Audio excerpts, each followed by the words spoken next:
사회적 거리두기가 지금 4단계인데 오늘까지 4단계가 진행될 것 같고 내일이 어떻게 될지는 아마 오늘 발표가 날 걸로 생각이 되는데 발표가 났나요? 아직 안 났죠? 발표가 날 거라고 아마 4단계가 연장이 될 걸로 그렇게 생각이 되는데 4단계가 연장이 되면 2주 동안 또 연장이 되면 또 온라인으로 2주를 더 해야 되는 형편입니다. 온라인에서 예배를 하고 또 성도의 교제가 그렇게 원만하게 이루어지지 못해서 여러 가지 모양으로 어려움을 겪을 줄로 생각이 되는데 그럼에도 불구하고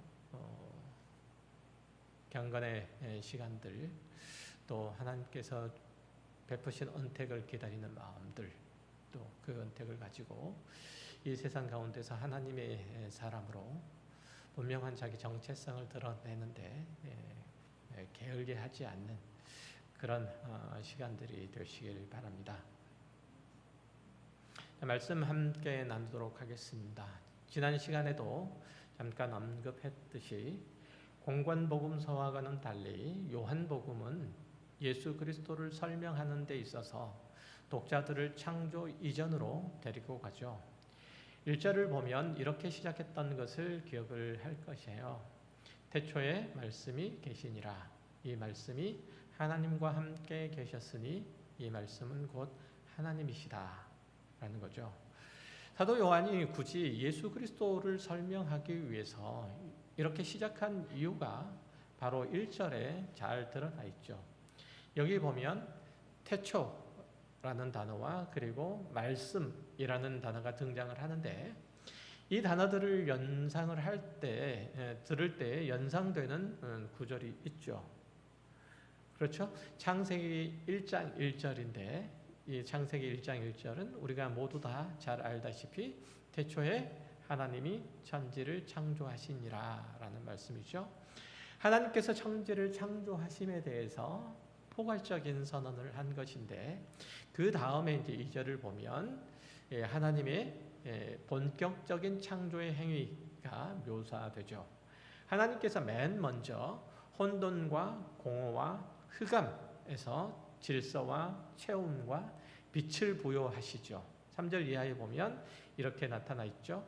하나님이 이르시되 빛이 있으라 하시니 빛이 있었고 빛이 하나님이 보시기에 좋았더라. 하나님이 빛과 어둠을 나누사 하나님이 빛을 낮이라 부르시고 어둠을 밤이라 부르시니라. 아무것도 없는 어둠과 무질서의 상태에서 하나님의 창조 명령이 내려지죠. 그러자 아무것도 없는 가운데서 이제 빛이 생긴 것인데요. 이 빛은 모든 물질과 생명의 근원으로서의 빛입니다. 여기서도 요한복음 1장 4절에서도 이렇게 말하죠. 말씀이신 하나님 안에 빛이 있었고 그 빛이 어둠 가운데 비쳤다. 마치 하나님의 창세기의 창조를 연상하는 말씀이죠. 그러니까 이 빛은 혼돈과 공허와 흑암 중에 있는 이 세상, 여기서는 물리적인 우주를 나타낸다기보다는 사람들이 살아가는 공간, 삶의 무대를 말하죠. 하여튼 예수는 그런 세상에 분별과 질서와 생명을 선물해 주신 분이다. 그것을 창조해내신 분이시다라고 그렇게 말하죠. 그런데 본문을 쭉 읽어보면 심각한 문제가 하나 생겨요. 그건 뭐냐면 이 생명 대신 예수께서 생명 대신 말씀이 이 땅 가운데 이 세상 가운데 왔고 그가 세상에 빛을 비추시는데 이 어두운 세상은 그 빛을 깨닫지 못한다는 점이에요. 본문 5절에 보면 이렇게 나타나 있죠. 빛이 어두움에 비추되 어두움이 깨닫지 못하더라. 빛이 있는데도 그 빛을 깨닫지 못하는 거죠. 누가? 세상, 즉 세상에 속해 있는 사람들, 세상을 터전으로 삼고 있는 모든 사람들이 그렇다는 거죠. 그러니까 이 사람들을 가리켜서 흔히 뭐라고 하죠? 빛이 있는데 빛을 깨닫지 못하는 사람들, 보지 못하는 사람들, 맹인이요 장님이라고 하죠. 이 세상에 사는 모든 사람이 바로 다 이 빛 대신 예수를 보지 못하는 맹인이다 라고 얘기를 하는 셈이에요. 그래서 하나님께서 이 빛을 증언하시려고 한 사람을 보냈는데 그가 세례 요한이라는 사람이죠. 본문 6절과 7절을 보면 하나님께로부터 보내심을 받은 이가 있으니 그의 이름은 요한이라.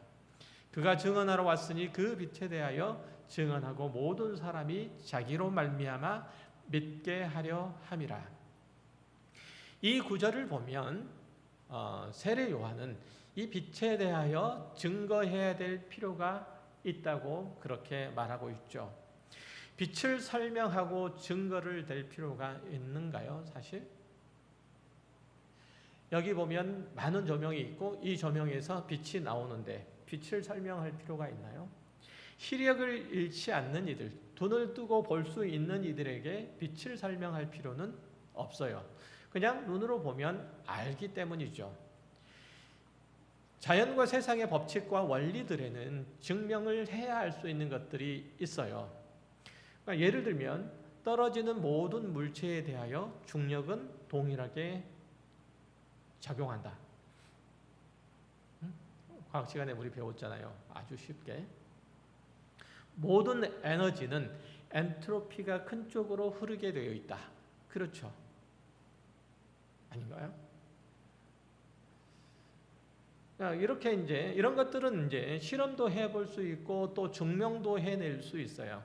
그러나 증명이 안 되는 것들이 있죠.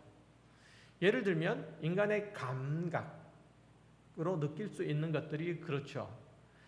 맛을 느낄 수 없는 미각 장애를 가진 이에게 단맛을 설명할 수 있어요? 시각 장애인들에게 색깔을 설명할 수 있어요? 노란색, 빨간색을 설명할 수 있어요? 설명할 수 없는 거죠. 맛은 직접 먹어봐서 느낄 뿐, 색은 직접 봐서 알 뿐, 그것을 설명할 수는 없는 거죠. 빛을 보지 못하는 사람이 사물을 식별할 때는 다른 감각을 이용할 수밖에 없죠. 특별히 촉각을 많이 이용하잖아요. 그러니까 손으로 만져봐서 이것이 의자구나, 이것이 바늘이구나 라는 것을 알 수 있는데, 그런데 색도 모양도 냄새도 없기 때문에 색은 모양도 냄새도 없기 때문에 다른 감각기관을 이용한다는 것, 이거는 불가능하죠. 맛도 마찬가지예요. 이런 사람들에게 색과 맛을 가르칠 수 있는 길들은 없어요. 그런데 본문은 사람들이 빛이 이 세상에 왔는데 이 빛을 사람들이 알지 못한다. 그래서 이 빛에 대하여 증거하러 온 사람이 있다. 그렇게 얘기를 하죠. 그러면 이 사람이 하는 일을 성공할 수 있을까요? 원천적으로는 불가능해요. 그래서 사도 요한이, 세례 요한이 죽임을 당하잖아요. 결국은. 또 한 가지 불가능한 게 있어요. 그건 뭐냐면 하나님의 존재 증명이에요. 역사적으로 하나님의 존재를 찾아서 탐구하고 그 결과물들을 내놓으려고 하는 그런 시도들은 대단히 많았어요. 그러나 학자들이 내놓는 결과는 딱 한 가지예요. 불가지론. 알 수 없다는 거죠. 그러니까 모든 과학과 철학의 영역 속에서 그런 시도가 끊임없이 있었죠. 그러나 하나님이 계신가라고 하는 그 질문에 대해서 과학도 철학도 그 답을 내놓지 못했어요. 신학의 영역 가운데서 접근할 수밖에 없는 거죠. 왜냐하면 하나님은 믿음이라는 문을 통해서 전혀 다른 세계로 들어갈 때만 인식되기 때문에 그래요. 조금 더 정확하게 말하자면 하나님은 타락한 인간의 인식 체계로서는 경험할 수 없고, 다만 하나님께서 인간에게 찾아오셔서 그분을 드러내실 때 인간은 하나님의 존재와 속성과 지위와 주권과 일하심에 대한 믿음이 생기죠. 그것을 볼 수 있는 눈이 비로소 생기는 거예요. 그래서 예수를 안 믿는 이들이 가장 이해하지 못하고 인정하지 못하는 것이 성경이 말하는, 성경이 정의하는 죄예요. 성경은 하나님을 모르는 것, 하나님을 믿지 않는 게 곧 죄이고, 그러므로 모든 인간은 태어나면서부터 죄인이다 라고 그렇게 규정하죠. 하지만 사람들의 개념들 속에서 죄라고 하면 한 개인이나 집단이 저지르는 도덕적인 그리고 윤리적인 일탈 행위를 가리켜서 죄라고 하죠. 한 사람이 어떤 일을 했는데 그 행위가 타인에게나 아니면 그가 속해 있는 사회에 해악을 끼치면 그것을 죄로 규정하는 거죠. 그래서 내가 행한 어떤 일들이 다른 사람에게 별 문제가 안 되면 그건 괜찮다라는 인식이 깊게 깔려 있죠. 사실은 그렇지 않음에도 불구하고, 그러니까 그 사회가, 그 사회의 문화가 규범적으로 일탈이라고 정해놓은 것들이 다 죄라고 규정되는 거니까, 그렇지 않다고 생각되는, 이 정도는 괜찮다라고 생각하는 것들은 전혀 사람들도 문제 없다고 그렇게 생각을 하게 되는 거죠. 전도를 하다가 당신은 죄인입니다 이렇게 말하면 굉장히 불쾌해하는 이들이 많아요. 나는 평생 동안 다른 사람들에게 해를 끼치고 살아간 적이 없다. 나는 거짓말도 안 하고, 그리고 도둑질도 안 하고, 남에게 부당한 손해도 끼치지도 않았는데 왜 내가 죄인이냐 이렇게 따져 묻죠. 그러면 하나님을 안 믿는 게 죄입니다 라고 믿는 사람은, 전도자는 그렇게 말하죠. 그러면 내가 하나님을 모르고 예수님을 안 믿는 게 다른 사람에게 무슨 해가 되고 당신에게 무슨 문제가 되느냐라고 그렇게 덤비는 이들이 있죠. 그러나 성경에 나타난 죄의 기원을 보면 아담과 그의 아내가 하나님으로부터 분리 독립하려고 선악을 알게 하는 나무의 실과를 따먹지 말라고 하는 금령을 어긴 데서부터 출발을 해요. 세상에 죄가 들어온 것은 선악과의 악의 성분이 들어있기 때문이 아니라 아담이 하나님의 명령을 어김으로써 하나님으로부터 독립선언을 했기 때문이죠. 인간이 하나님과 결별을 하고 자신이 세상의 죄인으로 군림하고자 하자 자기와 이해가 충돌하는 그런 이들과는 경쟁관계, 적대관계를 형성하게 되죠. 그리고 자기와 이해관계가 겹치지 않는 이들은 전혀 무관심한 그런 사이가 되어버리는 거예요. 인간이 하나님이 아닌 자신을 왕으로 삼고자 애를 쓰자 하나님과 단절을 경험하고, 그리고 이웃 사는 사람들과는 경쟁적인 그리고 적대적인 구도를 만들게 되고, 거기서 승리자의 자리에 앉고자 수단과 방법을 가리지 않게 되죠. 그래서 나타나는 것들이 우리가 일반적으로 죄라고 규정하는 것들이 나타나게 되는 거예요. 사실은 그게 죄가 아니라 죄의 증상들이에요. 시간이 지나면서 인간이 법과 도덕이라는 강제적인 혹은 반강제적인 수단들을 만들고 스스로를 통제하지 않았다면 사회는 그야말로 이전투구 엉망진창이 되어버릴 것이죠. 그러나 더 심각한 것은 경쟁이나 싸움의 대상이 되지 못하는 사람들 사이에서 나와요. 그러니까 나와 경쟁 상대가 되지 못하는 거죠. 그러니까 경쟁과 싸움의 대상이라면 극단적인 상황에 이르지 않으려고 그 중간에 대화도 하고 타협이라는 것도 해요. 물론 싸우기도 하고 하해도 하지만 어느 정도 선에서 양보도 하고, 그리고 눈 감아주려고 해요. 그러나 경쟁 상대가 안 되는 사람은 아예 무시해버리죠. 그래서 그냥 아예 짓밟아버려요.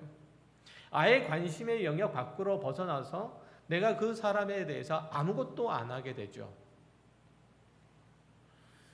이건 이제 이 둘 사이의 관계에서 어떤 문제의식도 없고, 그래서 개선의 여지를 전혀 주질 않아요.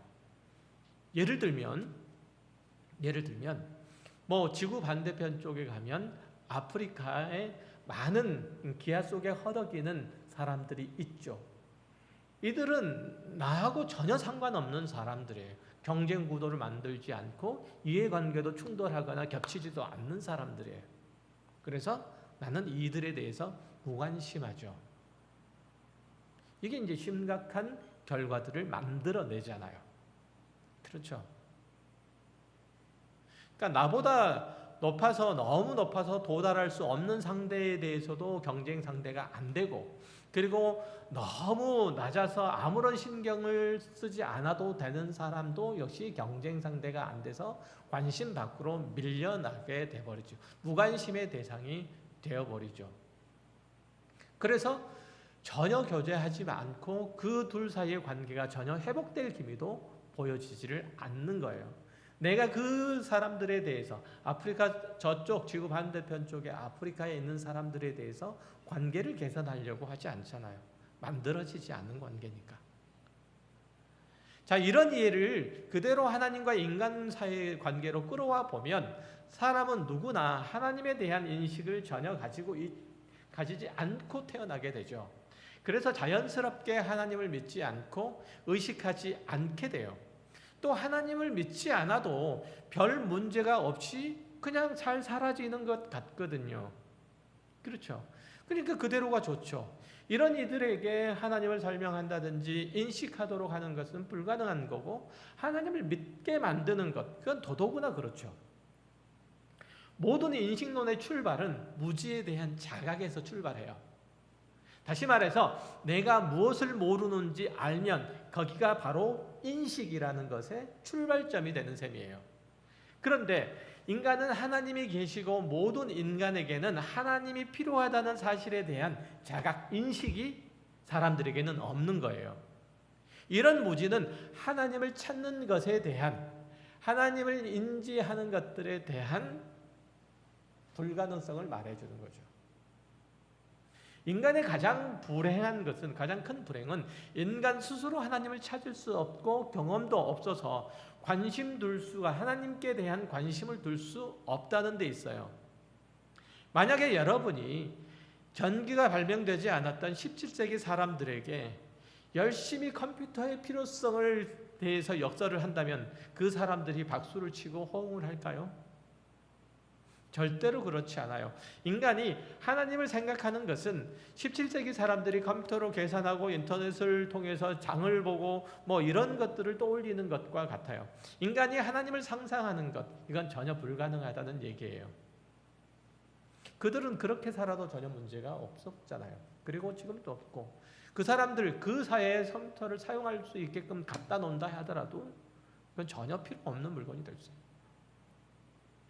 어떤 사람은 인간에게는 본성적인 종교심이 있어서 하나님을 찾아갈 가능성이 있다고 말하죠. 그러나 사람이 기독교 신앙을 소유하는 데 있어서 가장 방해가 되는 것이 바로 이 종교성이라는 거죠. 또 기독교 신앙을 가지고 있더라도 종교심이 강한 사람은 신앙생활이 경직될 가능성들이 굉장히 많아요. 예를 들면 유대인의 바리새인들도 그들이 가지고 있는 정교성이 아주 대단했던 사람들이에요. 그런데 그들이 예수 그리스도를 잡아 죽이는데 앞장섰던 것을 저와 여러분들 잘 알고 있잖아요. 그럴 수 있었던 것은 그들이 가지고 있는 정교적인 명분이라고 하는 것들이에요. 그것 때문이었죠. 또 사도행전 17장에 보면 사도 바울이 아덴 사람들 앞에서 설교를 하는데, 그때 아덴 사람들은 자신들이 아는 모든 신들을 섬기는 사람들이었어요. 그래서 그들을 섬기려고 제단을 만들어서 다 각각의 신들을 섬기고, 혹시나 자기들이 알지 못하는 신이 있을까 봐 제단 하나를 따로 만들어서 우리가 알지 못하는 신에게 이렇게 이제 세워놓고 제단을 쌓아놓고 그 신에게 제물을 바치고 섬기는 일까지도 했던 자들이죠. 이들에게 예수의 대속하심과 그리고 죽으심과 부활에 대해서 설명했더니 어떤 이는 조롱을 했고, 어떤 이는 무관심하고 가고, 어떤 이는 조금 호기심을 보이기도 하죠. 바울이 아덴에서 아주 소수의 사람에게만 복음을 전할 수 있었어요. 뿐만 아니라 도덕이나 윤리, 이런 신념들이 강하고 그에 따라서 자신을 통제할 수 있는 사람도, 그럴 수 있다고 생각하는 사람도 기독신앙 안으로 들어오기가 대단히 힘들어요.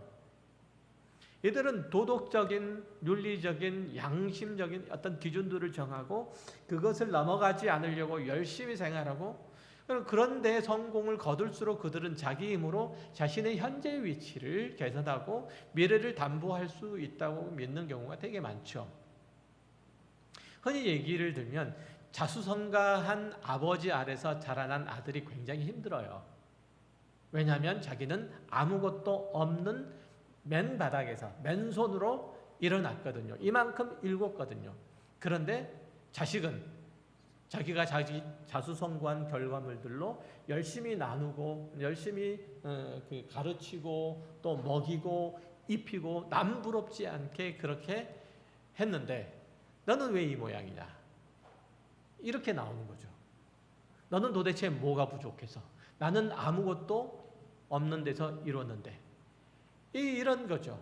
그러니까 자기 성공에 대한 자부심도 대단하고, 그래서 자신이 수고하고 애를 쓰고 그렇게 한 목표를 두고 꾸준하게 노력했던 것들이 성공했던 것처럼 다른 사람들도 당연히 그래야 된다고 생각하고, 자기보다 더 좋은 조건을 갖추고 있다면 더더구나 더 나은 성공을 거둘 수 있어야 된다고 그렇게 판단하죠. 그러니까 이분들하고 그 자식들하고는 별로 대화가 잘 안 돼요. 그러니까 이런 사람들은 어쨌든 도덕적으로 큰 흠이 없이 살아가는 이런 사람들과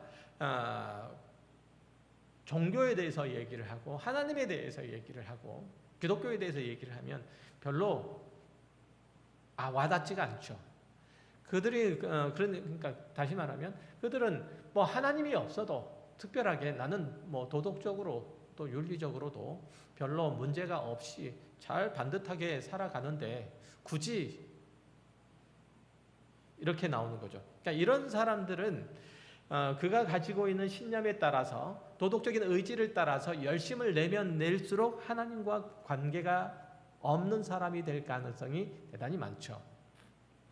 사람이 하나님을 안다는 것, 그분과 사귐이 있다는 것은 어떤 의미에서 보면 그래서 일생일대의 기적적인 사건이에요. 마치 나면서부터 맹인된 자가 빛을 본 자와 같고 38년 된 동안 병석에 누워서 꼼짝하지 못하다가 어느 날 갑자기 걷고 뛰고 하는 것과 같은 거죠. 성경이 말하는 천지를 창조하신 하나님, 타락한 인간을 외면하지 않으시고 기어이 찾아오신 하나님, 그 아들 예수 그리스도를 죄인인 나를 위해서 십자가에 못 박아 죽게 하신 하나님을 안다는 사실은 우리에게 있어서는 천지가 개벽할 노릇인 거예요.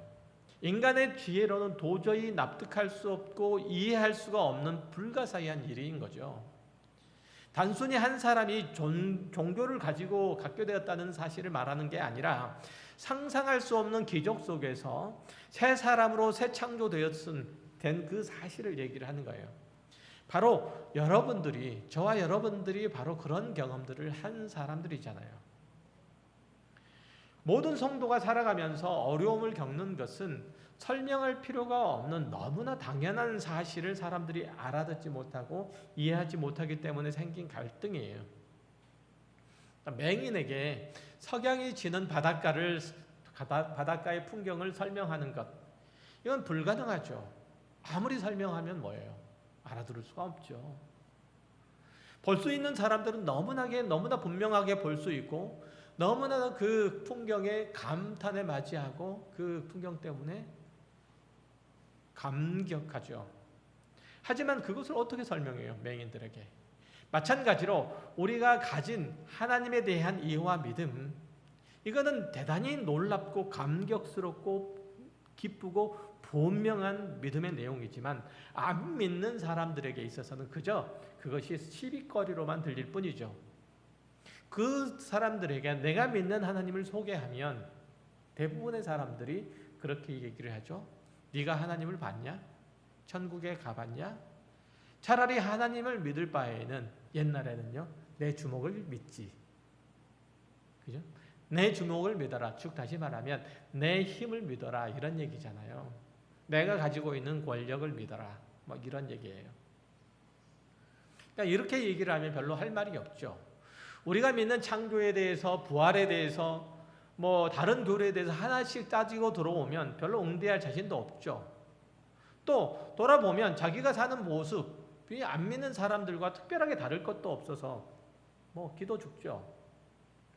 하나님이 있으면 어디 보여봐 라는 조롱에 내놓을 게 별로 없어요. 그래서 많은 사람들, 많은 성도들이 하는 태도는 뭐냐면 모른 채 하는 거예요.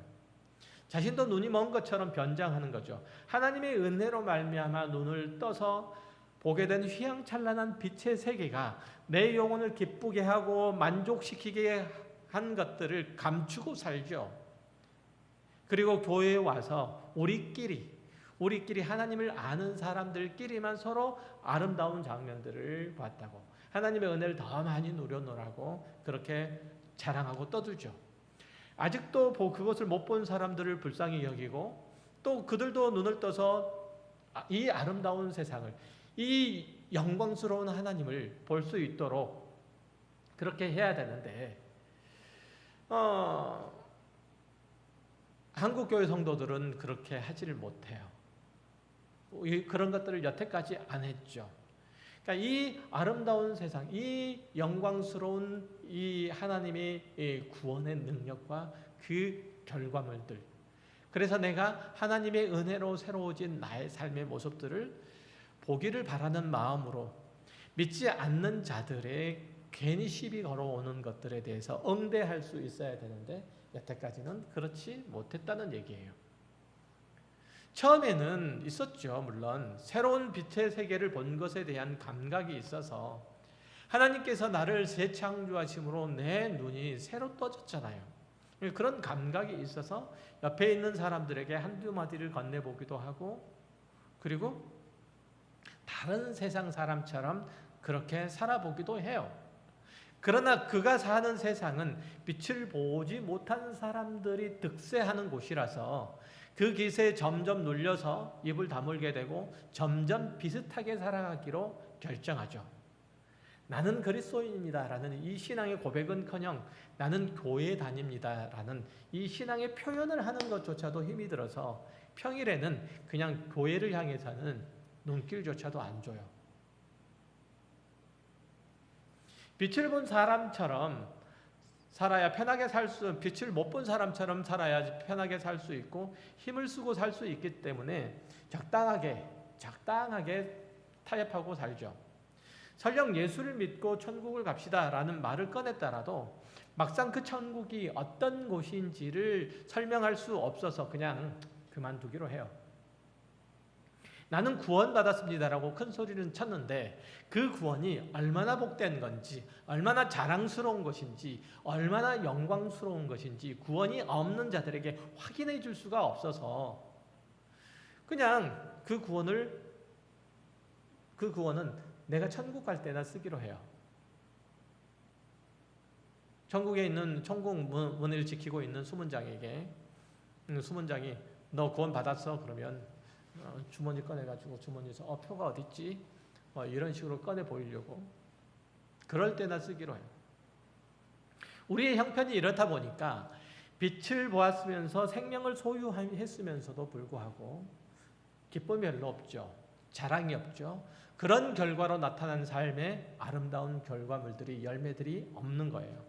새 생명을 얻었으면서도 감격스럽지 않고 행복하지도 않아요. 지금 여러분들의 모습이 그러하잖아요. 내가 분명히 하나님을 배웠고 하나님께서 허락하신 새 생명을 허락했는데 내가 이제 이 죄악 세상이 아니라 하나님께서 마련하신 영원한 천국 가운데 드는 그 영광 가운데 참여했는데 이것들을 세상 사람들에게 표현할 수 없고 설명할 수 없고 납득시킬 만한 그런 실력도 없어서 그냥 그들 사이에 그냥 숨어 살기로 해요. 요한복음 9장에 보면 예수님께서 나면서 맹인이었던 자의 눈을 뜨게 한 사건과 이를 못마땅히 여긴 그 유대인들이 맹인에게 시비를 걸어오고 맹인이 그것에 대해서 열심히 변호하는 장면이 길게 기록되어 있어요. 그 일부만 읽어보면 이렇게 나와요. 9장 26절 이하예요. 그들이 이르되 그 사람이 내게 무엇을 하였느냐? 어떻게 내 눈을 뜨게 하였느냐? 대답하되 내가 이미 일렀어도 듣지 아니하고 어찌하여 다시 듣고자 하나이까? 당신들도 그의 제자가 되려 하나이까. 그들이 욕하여 이르되 너는 그의 제자이나 우리는 모세의 제자라. 하나님 모세에게는 말씀하신 줄을 우리가 알거니와 이 사람은 어디서 왔는지는 알지 못하노라. 그 사람이 대답하여 이르되 이상하다. 이 사람이 내 눈을 뜨게 하였으되 당신들은 그가 어디서 왔는지 알지 못하는도다. 하나님이 죄인의 말은 듣지 아니하시고 경건하여 그의 뜻대로 행하는 자의 말은 들으시는 줄을 우리가 아나이다. 창세 이후로 맹인으로 난 자의 눈을 뜨게 하였다함을 듣지 못하였으니 이 사람이 하나님께로부터 오지 아니하였으면 아무 일도 할 수 없으리라. 맹인은 예수 그리스도, 빛 대신 예수 그리스도를 만난 것에 대한 분명한 증언을 하죠. 그러나 바리새인들은, 유대인들은 알지 못해요. 세상이 딱 이런 형국인 거죠. 딱 이런. 그러니까 이 맹인은 여태까지 죄인 취급을 받았고 저주받은 자의 취급을 받으면서 평생 동안 살아온 인물이에요. 그런데 그에게 하나님의 생명이 공급됐고 그래서 볼 수 있게 되었어요. 바리새인들이 와서 그 맹인했던 자와 예수님을 고소하려고 하죠. 왜냐하면 안식일에 이런 일들을 했다는 거예요. 그러나 이 맹인이 바리새인들에게 응대했던 그 말들은 참으로 놀랍잖아요. 그의 지혜와 대담함은 그가 보게 된 감격을 감춰둘 수 없다는 그 절절함이 묻어 있죠. 그에게 이러한 일들을 행한 이가 하나님이 보내신 이라는 사실을 그가 믿음으로 확신했기 때문에 그걸 드러내지 않을 수 없었던 거예요. 우리는 어떤가요? 그리스도인이 영원한 세계를 본 자이고 절대 진리를 소유한 자이며 어둠에 삼켜지지 않는 빛을 본 자이고 생명의 풍성함 가운데 살아가고 있는 자들이에요. 예수 그리스도 안에서 하나님의 창조를 직접 경험한 셈이죠. 빛이 있으라 하신 분이 우리에게 오셔서 우리의 마음 가운데 빛을 비추셨고 사람들이 비추셨고 그래서 우리가 빛을 알게 되었죠. 다시 말하면 하나님의 창조를 직접 경험한 셈이죠. 사람을 빚으시고 그 코에 생기를 불어넣으셔서 사람이 있게 아담을 창조하신 하나님께서 우리들에게도 오셔서 우리들에게 생명을 주셨어요. 우리는 그렇게 보게 된 자고 걷게 된 자이고 감각을 얻게 된 자이고 새 생명을 얻은 자예요. 그런데 그 빛을 본 자의 다름이 여러분의 삶 속에서 나타나는지 보아야 하는 거죠. 그런 새 생명을 얻은 자로서 복된 인생길들이 어떻게 만들어지고 있는지 살펴야 한다는 얘기예요. 우리 안에 있는 그리스도가 세상에 어떻게 소개되고 어떻게 취급되고 있는지, 나는 내가 믿는 내게 생명을 창조해내신 예수 그리스도를 어떻게 드러내고 있는지, 어떻게 소개하고 있는지를 살펴야 한다는 얘기예요. 우리에게는 그리스도인으로서 그의 형상을 닮은 삶을 살아냄으로써 얻은 승리와 환희와 보람보다는 그리스도를 이용해서 내 유익을 구하고 내 이름을 내고 내 만족을 얻은 자랑 외에는 사실은 별로 없어 보여요. 내가 교회에 몇 년 다녔다? 나는 이런 교회에서 이런 직분을 가지고 있다. 나는 이런 목사에게 제자 훈련을 받았다. 나는 이런 기적을 경험했다. 이런 것들이고요. 밖에 나가면 교회를 다니지 않는 친구들, 그런 분들 중에서도 그런 얘기를 하죠. 내 할아버지가 목사셨어.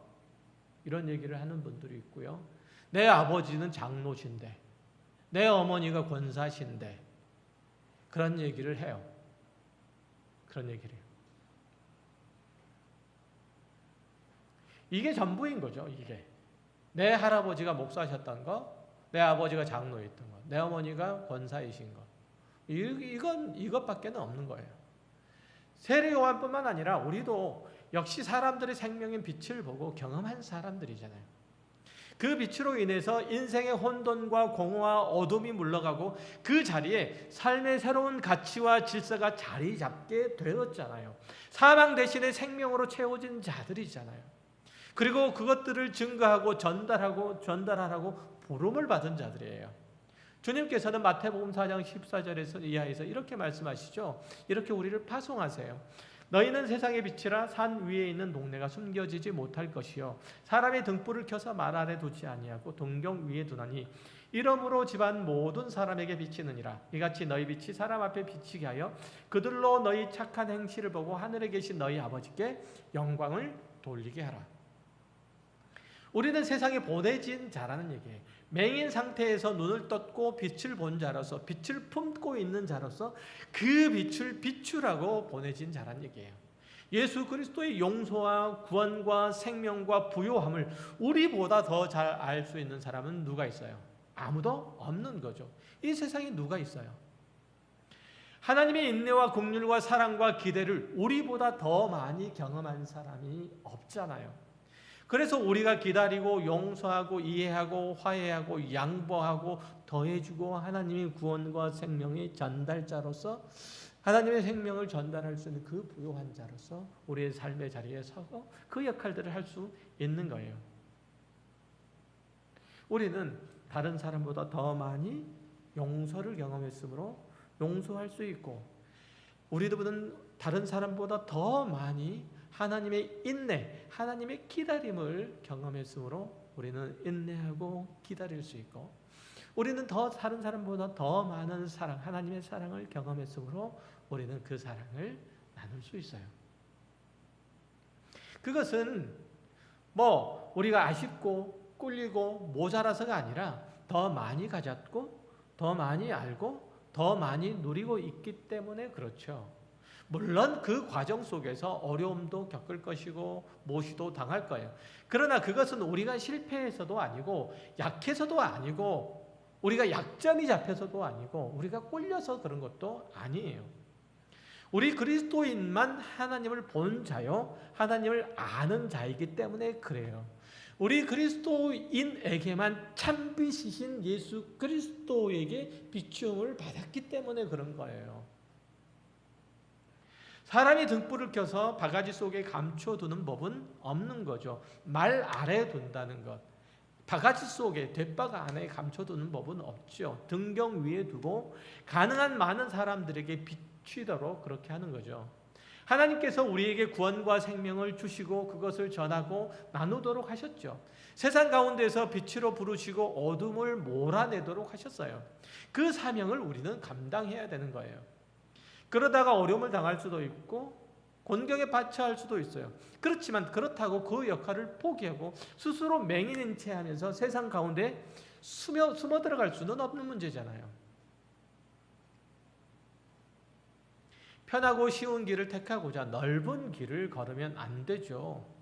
마태복음 7장 13절 이하에서 이렇게 말씀하세요. 주님께서는 좁은 문으로 들어가라. 멸망으로 인도하는 문은 크고 그 길이 넓어 거리로 들어가는 자가 아주 많다.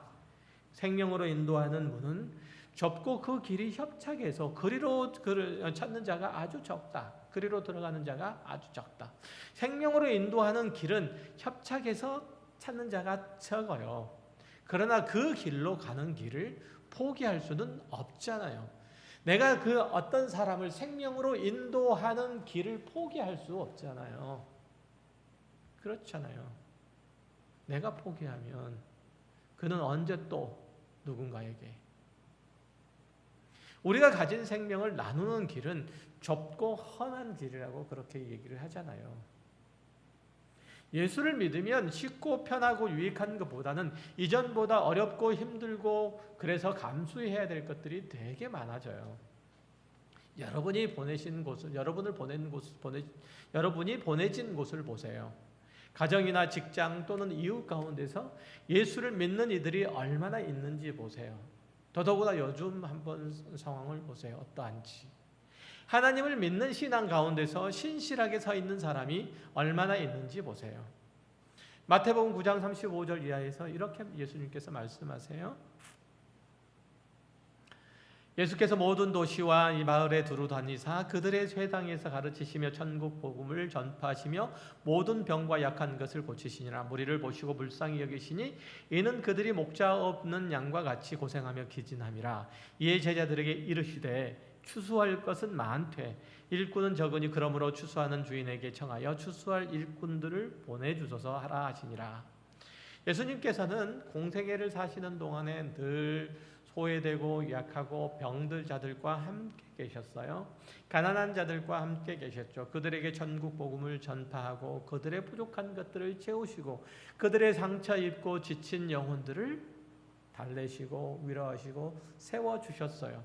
그리고 제자들을 같은 이유로 보내시는 것이에요.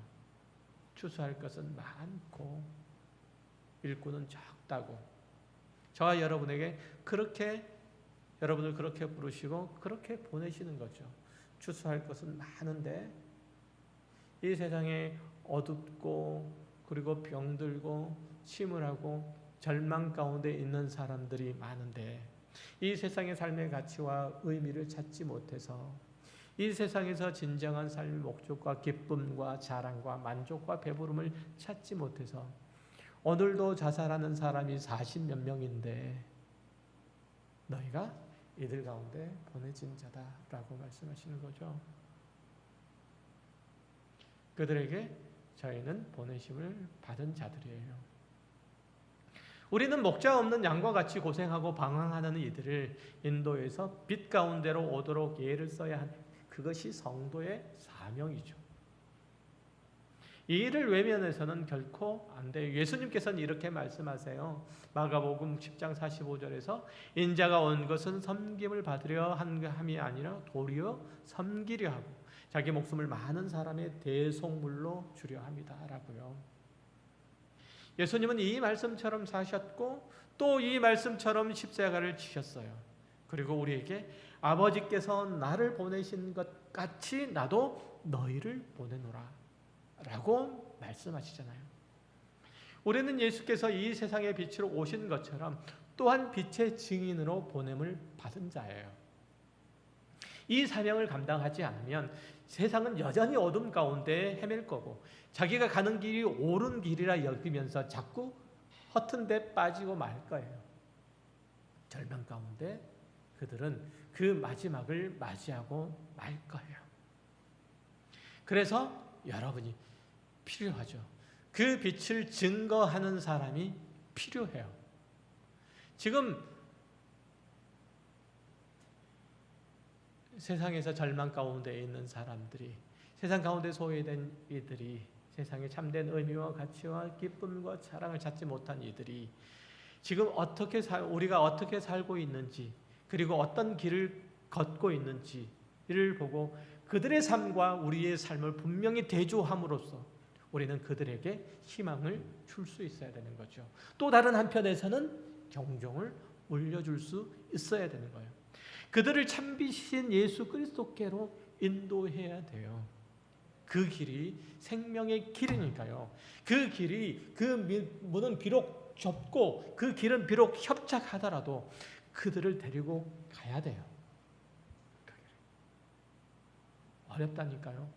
힘들다고요. 그 길은 좁고 협착해요. 우리가 그리스도인으로 바로 사는 길이 힘들고 어려워요. 그러나 그 길이 생명의 길이니까 옆에 있는 이들을 잡고 함께 갈 수 있어야 되는 거잖아요. 옆에 있는 이가 내가 갖는 이 길이 생명의 길인 줄 볼 수 있도록 그렇게 내가 그 길을 뚜벅뚜벅 걸을 수 있어야 되는 거잖아요. 그래서 여러분이 필요해요.